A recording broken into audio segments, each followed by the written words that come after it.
여러분 안녕하십니까, 최석태입니다. 여러분, 조선시대 허균이 지은 소설에 홍길동 전이 있습니다. 최근에 또 보면 홍길동 전이 허균이 지은 것이 아니다 이런 말도 나오긴 합니다만, 이 홍길동 전에서 이런 대목이 나옵니다. 아버지를 아버지라고 부르지 못하는 그런 이야기가 나옵니다. 지금 우리 모습이 똑 그렇습니다. 북한 미사일을 미사일이라고 부르지 못하는 우리 군, 정말 답답합니다. 왜 군이 있습니까? 왜 국방부가 있습니까? 뭐 때문에 있습니까? 일단 유사시에 우리의 국토 안보를 위해서, 국토 방위를 위해서 있는 것이 아닙니까? 그런데 북한이 쏜 것은 지금 전문가의 말에 따르면 미사일이라고 그렇게 나와 있습니다. 이것도 러시아형 이스칸데르 미사일이라는 그런 물증이 있습니다. 그런데 지금까지 군은 이것을 미사일이라고 발표하지 않고 계속 미적거리고 있습니다. 도대체 왜 이렇습니까? 전문가들의 말에 따르면 이스칸데르 미사일이라고 하면 굉장히 정말 우리로서는 경악할 그런 무기입니다. 김동엽 경남대 교수, 이 부분에 대해서 전문가라고 합니다. 이 발사체가 만일 이스칸데르 미사일이라고 할 경우에 사정거리가 600km, 그러니까 북한 어디에서 쏘든지 간에 우리 대한민국이 모두 사정간 안에 들어간다, 이 말씀입니다. 그리고 여기에는 핵탄두도까지 탑재를 할 수 있다고 합니다. 이런 상황, 만일 핵탄두가 탑재될 경우에 한반도 전역이 위험한 그런 상태입니다. 실제 600km 정도의 사정거리라고 하지만 400km 내에는 정확하게 목표물을 맞출 수 있는 그런 미사일이다. 지대지 미사일이다. 이런 이야기가 있습니다. 그런데 지금 군 당국에서는 아무런 말도 하지 않고 계속해서 머뭇거리고 있습니다. 처음에는 미사일이라고 발표를 했습니다. 그런데 40분 후에 다시 이것이 단거리 발사체라고 정정이 됐습니다. 여기는 국정원까지 또 가세를 했습니다. 있는 것도 제대로 발표하지 못하는 군, 이런 군을 우리가 믿을 수 있습니까? 왜 그렇습니까? 저는 대충 감을 잡겠습니다. 이것은 만일 미사일이라고 할 경우에 유엔 안전보장이사의 제재 대상이 됩니다. 그렇기 때문에 이런 제재가 나오지 않도록 미리 우리 정부가 꼼수를 부리는 것이 아닙니까? 그래서 많은 사람들이 지금 걱정을 하는 것입니다. 왜 이런 식으로 북한에 대해서 너무 지나칠 정도로 저자세고, 무엇을 보호를 하려면 제대로 알고 보호를 해야 되는 것 아닙니까? 이런 상황에서 무조건 북한 발악이, 제가 어제도 말씀드렸습니다만 이런 식으로 해서 좋은 것이 없습니다. 실제 문재인 정부 지난 2017년 5월부터 들어선 이후에 2년간 계속해서 북한에 대해서 저자세로 나왔습니다.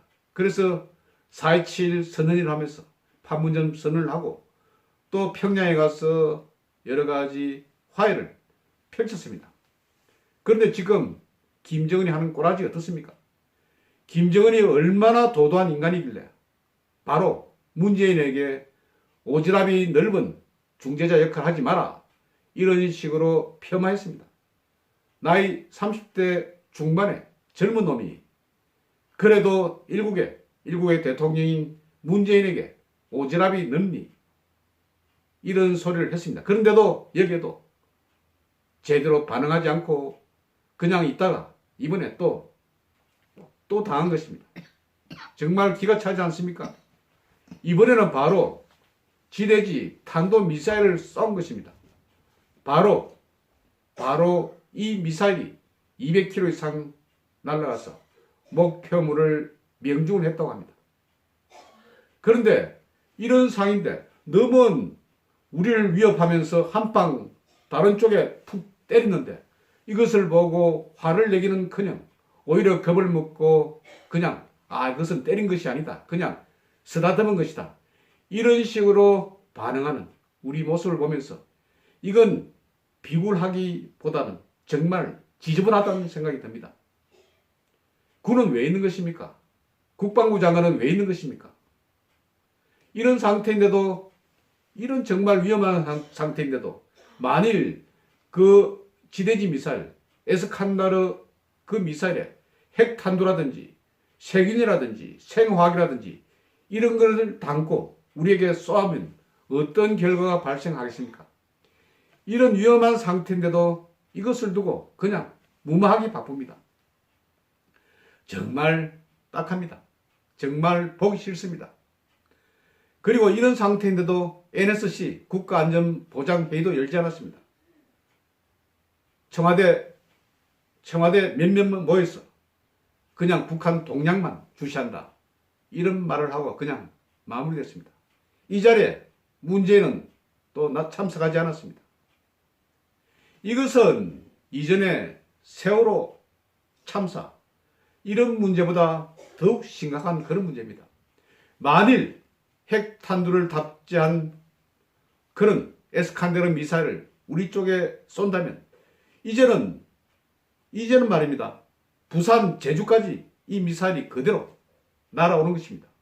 이런 위급한 상황에 문재인은 나타나지도 않았습니다. 왜? 복잡하면 그냥 일이 번거롭게 되면 나타나지 않는 것이 특기입니까?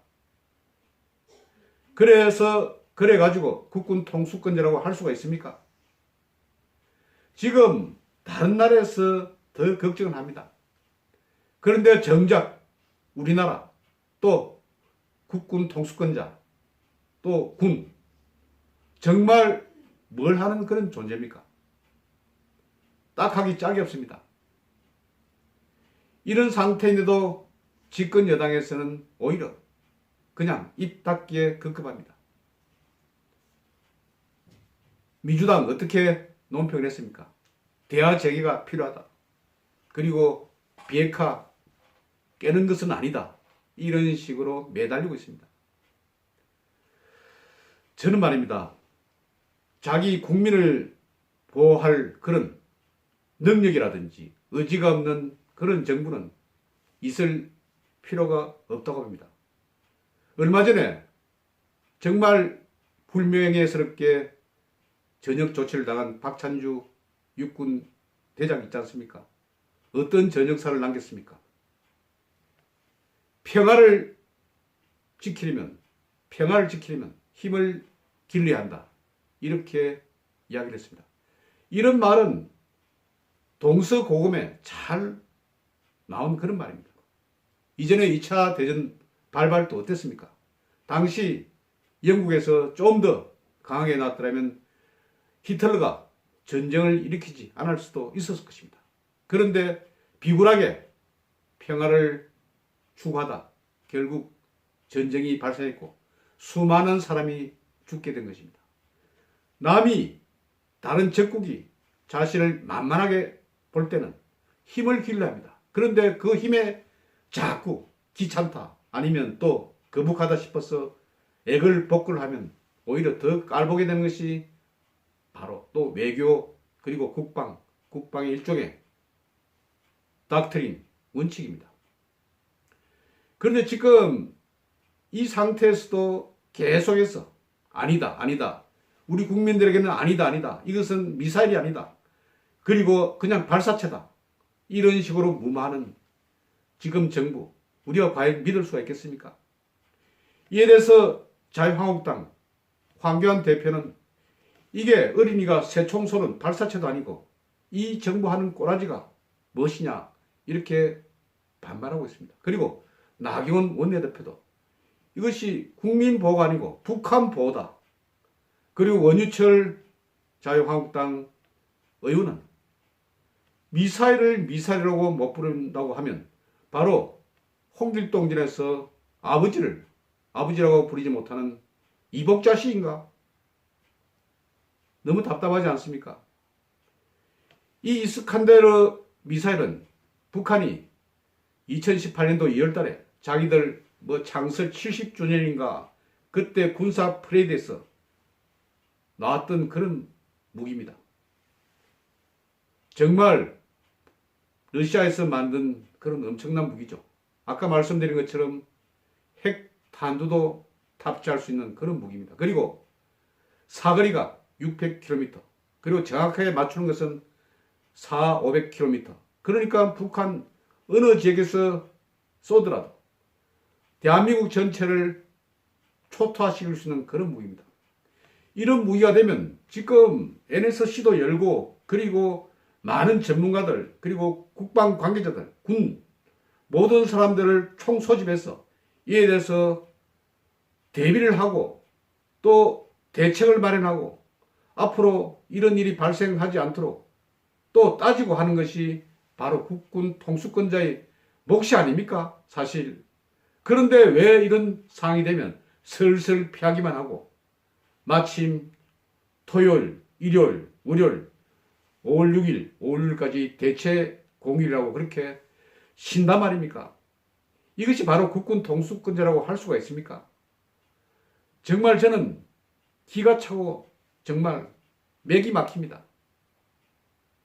이래서 우리 5천만 대한민국 국민들이 정부를 믿을 수가 있겠습니까? 제가 실제 하태경 의원 같은 사람 좋아하지 않습니다. 바른미래당. 그런데 하태경 의원도 바른 말을 했더군요. 국방부 정말 이런 식으로 하면 안 된다. 이것이 누구의 어떤 종용이라든지 누구의 어떤 지시에 따라서 미사일이 갑자기 발사체로 바뀌는 이런 코미디 같은 이런 모습. 이게 바로 수십 년간 우리가 주적으로 북한을 대여해왔지 않습니까? 그리고 북한이 어떤 조직입니까? 바로 공산당 범죄 조직 아닙니까? 1950년 6월 25일에도 아무런 선전포고도 없이 그렇게 우리 남쪽을 향해서 소련이 제공한 탱크를 T-33가 이 탱크를 가지고 그대로 진격을 했습니다. 그때 우리는 대전차 무기가 없었습니다. 그래서 우리 젊은 군인들이 화염병, 요즘 운동권 학생들이 쓰는 화염병, 경찰에 던지는 화염병을 가지고 전차 맞섰습니다. 그리고 어땠습니까? 낙동강 전투에서 학도병들이 자진 입대해서 적의 침공을 막았습니다. 이런데 지금은 어떻습니까? 우리 대한민국 수도 서울에서 백두칭송위원회라는 그런 조직이 결성되고 김정은 환영 집회를 하고 난리를 펼치고 있습니다. 지금 김정은이 어떤 인간입니까? 이번에 5월 4일 날 자신들이 원산 호도반도에서 미사일을 쏠 때도 이 김정은이 바로 현장 지도를 했다는 것이 아닙니까? 현장 지도한 그런 보도가 북한의 관영 매체를 통해서 보도되지 않았다면 이스칸데르 미사일인지 이런 것도 제대로 밝히지 않고 숨겼을 것입니다. 그런데 북한 관영 매체에서 이 사진을 버젓이 게재하고 또 자신들을 그렇게 내세웠던 것입니다. 이제 한판 붙자 이겁니까? 이 목적은 따로 있을 것입니다. 지금 미국에서 계속해서 대북 제재를 하기 때문에 이것을 타개하기 위해서 우리도 할 만큼 한다 이런 것을 보여주기 위해서 일종의 겁을 주는 그런 전략일 수도 있겠습니다만은 이러면 우리가 국방이란 것이 안보란 것이 그렇지 않습니까? 만일 백날을 잘하다가도 하루 잘못하면 터지는 것입니다. 우리가 왜 자동차 보험에 가입합니까? 저는 지금까지 운전을 20년 했습니다만 한 번도 사고를 낸 적이 없습니다. 그렇지만 해마다 비싼 자동차 보험을 넣고 있습니다. 한 번의 사고를 막기 위해서 그렇게 대비를 하는 것입니다. 그런데 지금 문재인 정부 어떻습니까? 저렇게 일을 펑펑 터뜨리고 있는데도 불구하고 계속해서 국민들에게는 이것이 미사일이 아니다. 그냥 발사체다. 발사체란 게 뭡니까? 그냥 새총 쏘는 것도 발사체고 그리고 돌을 던지는 것도 발사체입니다. 왜 미사일을 미사일이라고 말하지 못합니까? 이것도 아주 무슨 지대지 미사일, 이스칸데르 미사일, 러시아가 개발한 강력한 무기, 이런 무기를 쏘고 있는데, 물론 방향은 틀립니다만은, 그런데 이 방향이 조금만 각을 다르게 하면 바로 대한민국으로 날아올 수가 있습니다. 이제 부산도 안전한 곳이 아닙니다. 이전에 6.25 전쟁 때 부산이 안전했죠. 후방기지로서. 그리고 많은 유해군 장병들도 부산항을 통해서 들어올 수가 있었습니다. 그런데 만일 이스칸데르 미사일을 부산을 향해서 쏜다면 이것은 미사일이기 때문에 바로 부산에 명중할 수가 있는 그런 상황입니다. 그리고 또 문제가 되는 것은 전문가들의 말에 따르면 이것이 굉장히 고도가 낮기 때문에 우리가 가지고 있는 사드라든지 그리고 요격 그런 무기로서도 제대로 요격이 안 된다고 합니다. 굉장히 무서운 무기입니다. 이렇게 되면 어떤 대책을 마련해야 되는 것이 아닙니까? 국군 통수권자가 직접 이것을 챙기고 지하 벙커에 들어가서 NSC 그런 회의를 열어서 이것을 막자, 저것을 막자, 그리고 지시를 하고 좀 신뢰스러운 그런 모습. 정말 국민들이 그래도 국군 통수권자 멋있다. 이런 소리를 들어야 될 것 아닙니까? 그런데 아예 자취를 감춰버렸습니다. 세월호 참사가 났을 때 박근혜 대통령에 대해서 1분 단위로 그 행적을 밝히라고 이야기를 주장한 사람이 누굽니까? 그런데 자신은 왜 그럽니까? 무슨 일이 터지면 슬그머니 빠지기만 빠지고 도대체 왜 그럽니까? 이래서 국민들이 제대로 신뢰를 하겠습니까? 그러면서 이상한 여론조사 결과를 앞세우면서 자기가 크게 신뢰받는 사람인 것처럼 행동하는 이런 얄팍한 모습. 이제 국민들 대충은 다 알았습니다. 저는 이번 북한의 도발 아주 심각한 문제입니다. 왜냐하면 이전 긴장시대 때 쏘는 것과 그리고 문재인 정부가 들어서서 얼마나 북한 발악을 했습니까? 온 모든 상황을 북한에 맞췄습니다. 평창 동계올림픽 때 김여정을 A급 국빈 대우를 하고 그렇게 난리를 펼치지 않았습니까? 그때 펜스 부통령은 B급 국빈 대우를 했습니다. 그리고 이방카 딸 이방카는 C급, 스웨덴 국왕도 C급 국빈 대우를 했는데 그럼에도 불구하고 김여정, 차관급도 안 되는 김여정에 대해서는 A급 국빈 대우를 하면서 북한 발악을 했습니다. 지금도 보면 온데 보면 4월 27일 날 얼마 전에 4월 27일 날 전국 곳곳에 김정은과 문재인이 악수하고 하는 그런 플래카드가 민주당 각 지구당별로 만들어져서 주요 길목마다 게시를 하고 그랬지 않습니까? 그런 북한 발악이 이렇게 했는데 결과는 결국 오지랖 넓다 소리를 듣고 나중에는 뺨을 뚜디 맞는 그런 상황이 됐습니다. 이것은 바로 침을 탁 뱉는 것과 마찬가지죠. 정말 배알이 없습니까? 정말 체신이 없습니까? 아니면 결기가 부족합니까? 도대체 이런 모습은 우리에게 정말 좋지 않게 보여집니다. 문재인, 나이가 67 아닙니까? 67. 저랑 갑장인데 이렇게 하는 모습을 보면 저는 육군병장 출신입니다. 문재인도 육군병장 출신이라고 하더구만. 저는 지금이라도 전쟁이 일어나면 아직 총을 들고 싸울 그런 결기를 가지고 있습니다. 왜냐하면 북한의 만행이라든지 북한의 그런 아주 나쁜 그런 사항들. 공산당은 싫어요. 이승복 어린이처럼. 저는 그런 마음을 아직도 가지고 있습니다. 제가 순수한 것입니까? 문재인이 순수한 것입니까? 제가 바로 대한민국 국민입니까? 아니면 문재인이 더 대한민국 국민다운 그런 국민입니까? 정말 너무 한심해서 한 말씀 드립니다. 어제 이 소식을 전해드렸기 때문에 다시 중언부언하는 것 같아서 이 소식을 전해지 않았으면 좋았을 것이다. 이렇게 생각을 하면서도 미사일을 미사일이라고 부르지 못하는 이 정부, 대한민국 좌파 정부를 보면서 너무 한심해서 또다시 마이크를 잡았습니다. 경청해 주셔서 대단히 감사합니다.